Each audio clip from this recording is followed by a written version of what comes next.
Magandang araw sa lahat. Chicken curry naman nga nito ang lulutuin natin for today's video. Tanong ko lang po sa mga may hiling magluto dyan. Katulad ko rin po ba kayo na may specific na putahe na never nyo lulutuin sa iba? Kasi para lang sa iisang tao yung dish na yon. Sa akin kasi is yung bopis talaga.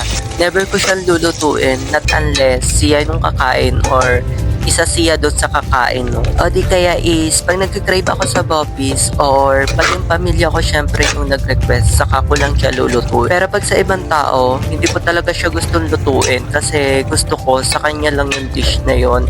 Saka gusto ko rin na isa yun sa mga maaalala niya sa akin. At bago nga pala ang lahat, Merry Christmas po sa inyong lahat.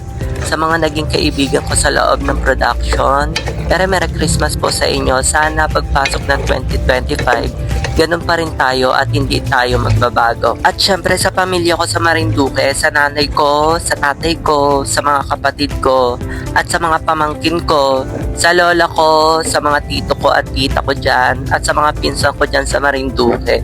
Merry Christmas po sa inyong lahat. Syempre po sa Nite family, Merry Christmas po sa inyo dyan. Gusto ko rin pong batiin ng Merry Christmas yung pamilya ng nanay ko dyan sa Negros Oriental, especially sa mga taga Barangay Tabon, Valle Hermoso, Negros Oriental, Tanyete and Amanya family. Merry Christmas po sa inyong lahat. Hindi nyo po alam kung gaano ka gustong makauwi at makita kayo ng nanay ko dyan sa Negros. Sana po dumating yung time na makapunta kami dyan sa Negros at makilala po kayong lahat.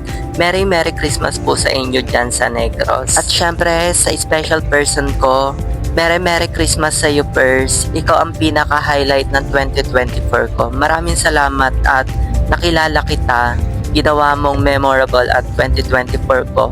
At araw-araw kong ipagpapasalamat yun kay God. Kasi syempre, pinakilala ka niya sa akin. Kaya Merry Christmas sa iyo. At sana masaya ka ngayon dyan. Sobrang namimiss na kita. At syempre, gusto ko rin po magpasalamat sa aking 1.1k followers sa aking Facebook page. Thank you po sa inyong pag-follow. At Merry Christmas po sa inyong lahat. Sana di kayo magsawang suportahan ng aking Facebook page. Maraming salamat. At para naman dun sa mga hindi pa naka-follow sa aking Facebook page, baka gusto nyo po akong i-follow, ilalagay ko na lang po ng link sa comment section. Magkaiba po ng Facebook page ko sa personal account ko, baka malito po kayo. Muli, Merry Christmas po sa inyong lahat and hanggang sa susunod kong mga video.